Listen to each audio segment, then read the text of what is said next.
बात करते हैं वर्साई की संधि के बारे में। यह संधि एक शांति करने के लिए किया गया था। वर्साई की संधि कोई इस बारे में एक तथ्य भी कहा जाता है कि यह कोई संधि नहीं थी, बल्कि कोई शांति संधि नहीं थी, बस यह 20 वर्षों के लिए एक युद्ध विराम संधि थी। शांति की समस्या। प्रथम विश्व युद्ध के बाद 1914 में जो प्रथम विश्व युद्ध हुआ था, उसके बाद जो शांति व्यवस्था स्थापित करने के लिए जो किया गया था उसे पेरिस शांति समझौता कहते हैं। इसी में वर्साई की प्रथम विश्व युद्ध में जर्मनी का सबसे प्रबल और घातक प्रहार फ्रांस पर हुआ था, इसलिए फ्रांस की राजधानी पेरिस में शांति सम्मेलन का आयोजन किया गया था। सम्मेलन में भाग लेने वालों में प्रमुख थे संयुक्त राज्य अमेरिका के राष्ट्रपति वुडरो विल्सन, ब्रिटेन के प्रधानमंत्री लॉर्ड जायज, फ्रांस के प्रधानमंत्री क्लीमेशो और इटली के प्रधानमंत्री आयरलैंडो। ये चार बिग फोर भी कहलाए। इस सम्मेलन में भाग लेने वाले कुछ और भी हस्तियाँ थीं, जैसे बेल्जियम के हाइमन, पोलैंड के डिसोस की यूगोस्लाविया के पाशी, चेकोस्लोवाकिया के वेनिस, दक्षिण अफ्रीका के जर्मनस्टन आदि। इसमें सोवियत संघ को आमंत्रित ही नहीं किया गया था, जो कि यह सबसे बड़ी भूल भी थी। वर्साई की संधि कुछ इस प्रकार थी कि पेरिस शांति सम्मेलन में हुई संधियों और समझौतों के प्रारूप तैयार किए गए थे, उन पर हस्ताक्षर किए गए, परंतु इन संधियों में जर्मनी के साथ जो वर्साई संधि हुई वही सबसे प्रमुख और महत्वपूर्ण है। लगभग 4 माह के अथक परिश्रम के बाद 6 मई 1919 को संधि का अंतिम प्रारूप तैयार हुआ। यह 15 भागों में विभाजित 230 पृष्ठों का लंबा एवं संधि पत्र था। इसमें 439 धाराएं थीं।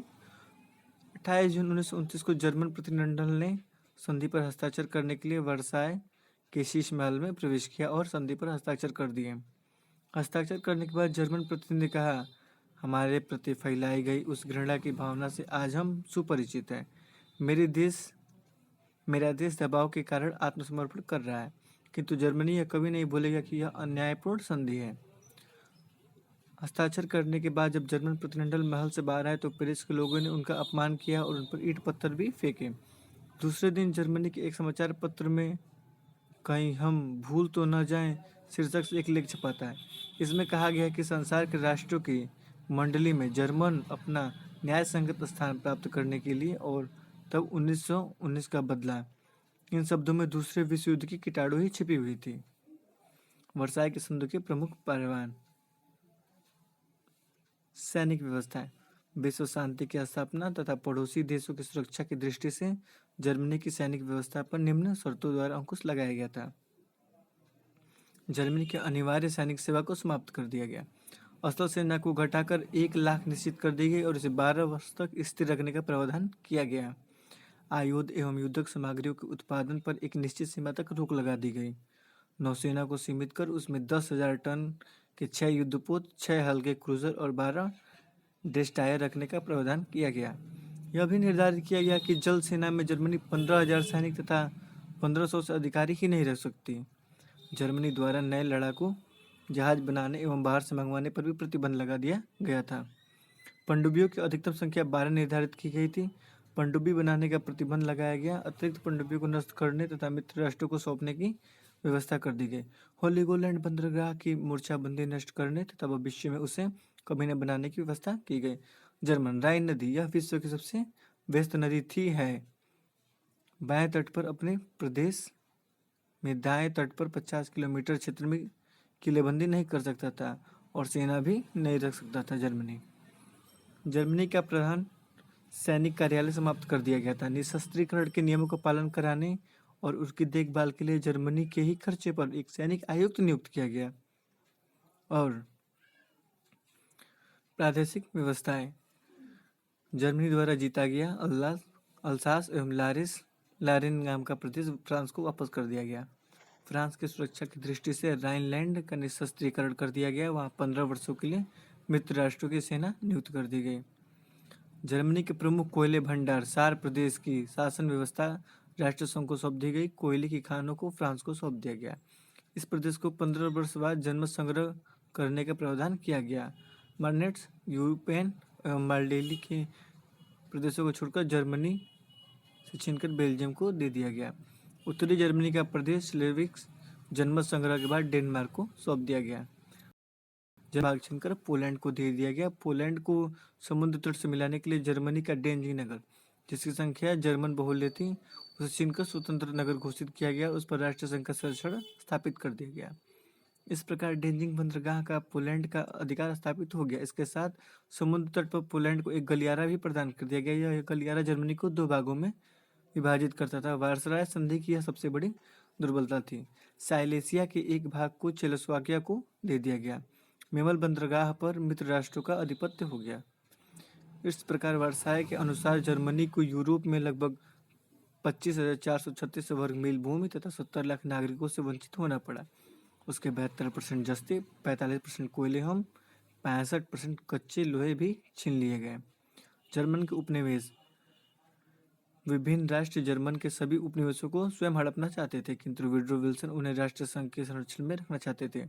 काफी बहस के बाद इन उपनिवेशों को राष्ट्र संघ के संरक्षण में रखा गया, किंतु संरक्षण मित्र राष्ट्रों को ही नियुक्त किया गया था। फलतः जर्मनी के एशिया तथा अफ्रीका में समस्त उपनिवेशों को मित्र राष्ट्रों ने संरक्षण प्रणाली के आधार पर आपस में बांट लिया। इस पर जर्मनी के समस्त उपनिवेश छीन लिए गए। क्षतिपूर्ति, युद्ध में मित्र राष्ट्रों की अपार जनधन की हानि हुई, इसके लिए जर्मनी को उत्तरदायी ठहराया गया। एक आयोग द्वारा इसकी क्षतिपूर्ति का भुगतान निम्नलिखित ढंग से किया गया है। जर्मनी को मई 1921 तक क्षतिपूर्ति के रूप में $5 अरब देने का आदेश दिया गया। जर्मन पनडुब्बियों द्वारा डुबाए गए जहाज़ों के बदले जर्मनी को 48,800 टन व्यापारिक जहाज मित्र राष्ट्रों को सौंपने के लिए कहा गया। उसे निर्देश दिया गया कि वह मित्र राष्ट्रों के लिए 56 लाख टन जहाज बनाता रहे। विराम संधि के समय से ही जर्मनी युद्धपोतों पर मित्र राष्ट्रों का अधिकार हो गया। जर्मनी की किल नहर को अंतर्राष्ट्रीय घोषित कर दिया गया। उस पर अप्रत्यक्ष रूप से मित्र राष्ट्रों का अधिकार हो गया। मित्र राष्ट्रों ने जर्मनी से लोहे और कोयले के क्षेत्र अल्सास लारेन को छीन लिए। इसके साथ जर्मनी को 70 लाख टन कोयला प्रतिवर्ष, फ्रांस को 80 लाख टन कोयला, इंग्लैंड को तथा 80 लाख टन बेल्जियम को देने के लिए कहा गया। क्षतिपूर्ति के रूप में जर्मन उपनिवेशों की सरकारी एवं गैर सरकारी संपत्तियों को मित्र राष्ट्रों द्वारा छीन लिया गया। मित्र बुल्गारिया, मोरक्को तथा चीन आदि प्राप्त जर्मनी के व्यापारिक अधिकारों को भी समाप्त कर दिया गया। जर्मनी द्वारा फ्रांस को महत्वपूर्ण रासायनिक पदार्थ देने भी पड़े।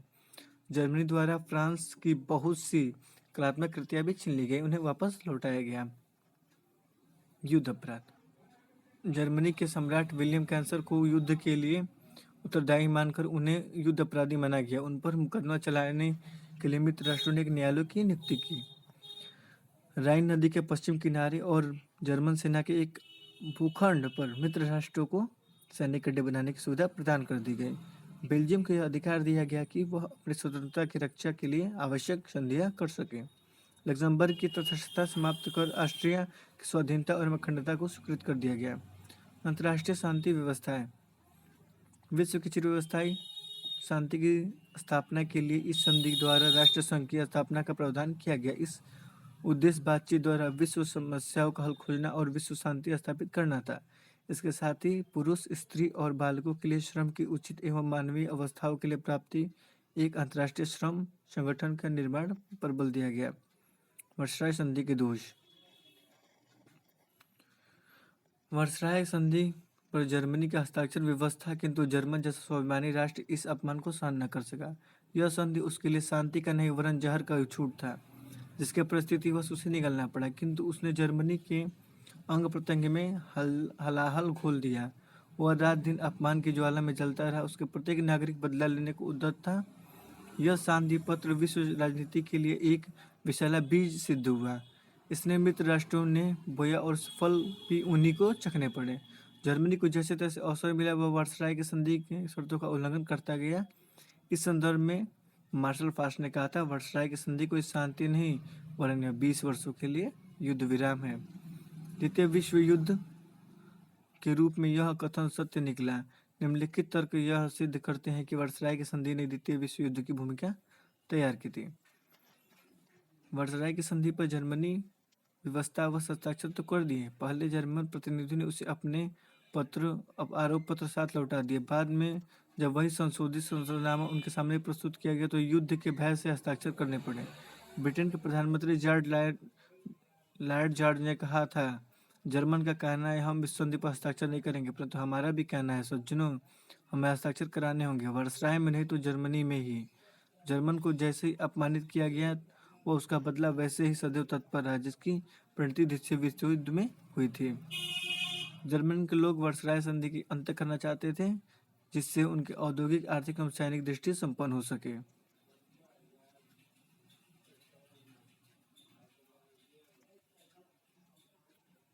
वर्सराय की संधि में राष्ट्रों के आत्मनिर्णय के सिद्धांत को नकार दिया गया, जिसमें जर्मन कभी भी स्वीकार नहीं कर सका। हिटलर ने स्पष्ट घोषणा की कि जर्मन सीमाएं विभिन्न समय तक होने वाले राजनीतिक संघर्षों का परिणाम है।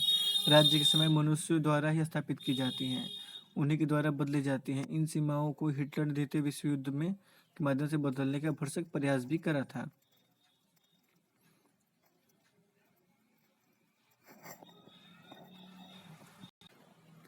वर्साई की संधि से इटली को कुछ भी लाभ नहीं हुआ था, वह जर्मन से मिल गया। दोनों ने मिलकर यूरोप पर अपना प्रभुत्व जमाने की कोशिश की, जिसके परिणाम स्वरूप वहाँ पर नाजीवाद और फांसीवाद जैसे अधिनायकवादी चिंतक का जन्म हुआ, जो सैनिकवाद एवं आक्रामकता की प्रचंड आस्था रखता था।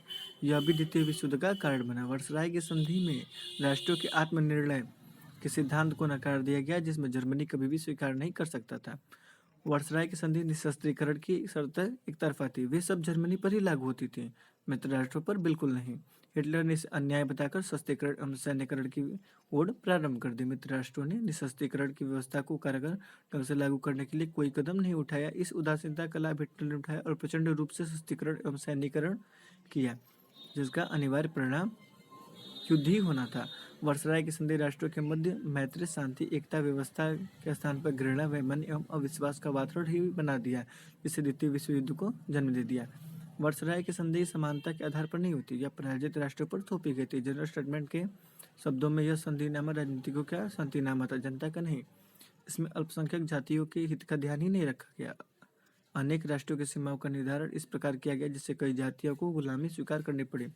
हिटलर ने इस कमजोरी का लाभ उठाया और अल्पसंख्यकों को लाभ दिलाने के बहाने अनेक देशों को पर आक्रमण किए और अनेक राष्ट्रों को जीत लिया, जिसके फलस्वरूप द्वितीय विश्व युद्ध भड़क उठा। वर्सराय की संधि एक अच्छा काम यह किया कि इसने राष्ट्रीय संघ नामक अंतर्राष्ट्रीय संस्था की स्थापना की। इसका उद्देश्य शांति उपायों के अंतर्राष्ट्रीय समस्याओं को हल करना था, किंतु संस्था के निर्माण में मित्र राष्ट्रों ने कोई विशेष रुचि न दिखाई। मात्र अमेरिका के राष्ट्रपति वुडरो विल्सन को प्रसन्न करने के लिए राष्ट्रीय संघ का निर्माण किया गया, अतः यह संस्था कमजोर रही। मित्र राष्ट्रों ने इसे स्वार्थ का साधन बनाया, परिणाम स्वरूप संस्था कोई महत्वपूर्ण कार्य कर ही न पाई। मित्र राष्ट्रों के विल्सन के 14 सूत्रों का भी पूर्ण उपेक्षा की। वर्सराय संधि के कुछ महत्व यूं है कि राष्ट्रपति विल्सन द्वारा प्रतिपादित 14 सूत्रों के अनुसार पेरिस की राजनीतिक विश्व शांति की स्थापना करने तथा भविष्य की समस्याओं को आपस में बातचीत के माध्यम से हल करने उद्देश्य के राष्ट्र संघ की स्थापना की थी। यह नीति के रूप में एक अत्यंत महत्वपूर्ण कार्य था। श्रमिकों की स्थिति में सुधार करने के लिए अंतर्राष्ट्रीय श्रम संगठन WHO की स्थापना की गई। जर्मनी के उपनिवेशों को मैंडेट अव्यवस्था के आधार पर मित्र राष्ट्रों के मध्य वितरित कर दिया गया। जर्मनी को युद्ध की संपूर्ण क्षतिपूर्ति करने के लिए बाध्य नहीं किया गया, उसे केवल उतनी क्षतिपूर्ति करने को कहा गया जितनी जर्मन आक्रमणों में मित्र राष्ट्रों की जनता को हुई थी। क्षतिपूर्ति की धनराशि को निश्चित करने के लिए क्षतिपूर्ति आयोग का गठन किया गया। राष्ट्रीय एवं आत्मनिर्णय के सिद्धांत पर Poland, Finland, Czechoslovakia, Yugoslavia, Lithuania आदि अनेक नवीन राज्यों का गठन किया गया। यह प्रथम अवसर था जब राष्ट्र के सिद्धांत पर इतने व्यापक स्तर पर लागू हुए। इन निर्णय के फलस्वरूप यूरोप महाद्वीप की कुल जनसंख्या का मात्र 3 भाग ही विदेशी शासन अधीन रह गया। इस प्रकार वर्सराय संधि का कोई अस्थायी हल न निकल सका। उसकी कठोर एवं स्वार्थपूर्ण व्यवस्था ने जर्मन को पुनः संगठित होकर युद्ध करने का मौन निमंत्रण दिया था। इस संधि के राष्ट्र माध्यम से प्रेम, विश्वास, सहयोग एवं मैत्री के स्थान पर घृणा, अविश्वास, असंतोष, छल एवं बैर की भावनाओं का पोषण किया गया। जर्मनी प्रतिशोध की कटिबद्ध होकर वर्सराय की संधि को उलटने तथा यूरोप में अपना राजनीतिक वर्चस्व स्थापित करने का सदैव प्रयास करता रहा। सौभाग्य से उसे हिटलर जैसा अधिनायक एवं युद्धोन्मादी नेता मिला, जिसने वर्साई की संधि की धज्जियां उड़ा दी और संपूर्ण यूरोप को ही नहीं बल्कि संपूर्ण विश्व को ही द्वितीय विश्व युद्ध के लपेटे में ले लिया। अतः यह कहा जा सकता है कि वर्साई की संधि के कारण ही द्वितीय विश्व युद्ध हुआ था।